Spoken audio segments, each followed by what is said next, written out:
Nimeona Majembe amesema nimemblock. Nimeona hiyo kitu akiochiwa na mtu akasema ati mimi but si ameshatoka kwa block. Thank you. Kwanza 9/9. Block haiko sahi. Kwanza ile ya kuchomba ulimtoa kwa block ako na gari. Sasa nimemblock na ametoka kwa block ya gari. Si alipata milioni. Hata alitoka kwa haiko milioni. More than million. Hebu cheze hiyo video ya Majembe. Umeshaipata? Hebu cheze hiyo video. Amkunywi maji? Oh, wacha kunywa maji. Dapa man. Ambia dosi wako Gaobina.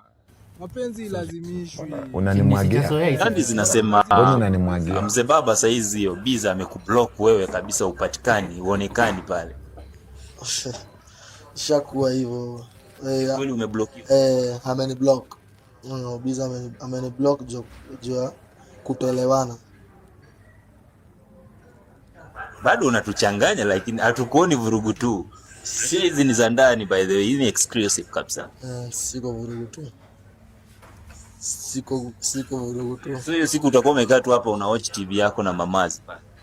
Naweza amua nini? Hebu tuzungumzie vurugu tu. Vurugu tu pale umepangiwa Somali boxer. Hatuko kwa screen, si ndio?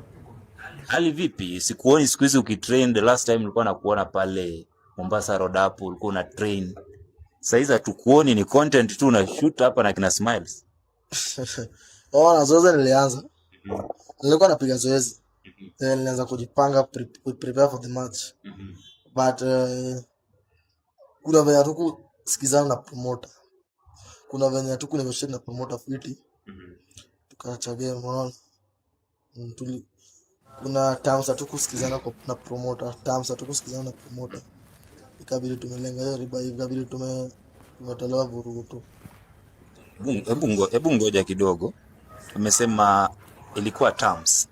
Hamkusikizana na promoter, mkatolewa kwenye vurugu tu. Hivi nikuulize, does it mean mliitana mkutano na promoter mkaketi chini vitu zikaenda segemnege hivi? Tulikuwa tunaongea via simu. Unaongeaje na promoter kwa simu? Na ni biashara.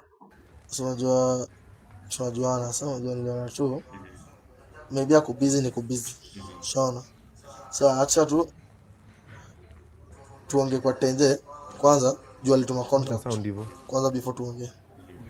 Sawa, contract na bind vitu mingi. Bana kama anaweza kuuza hizo vitu.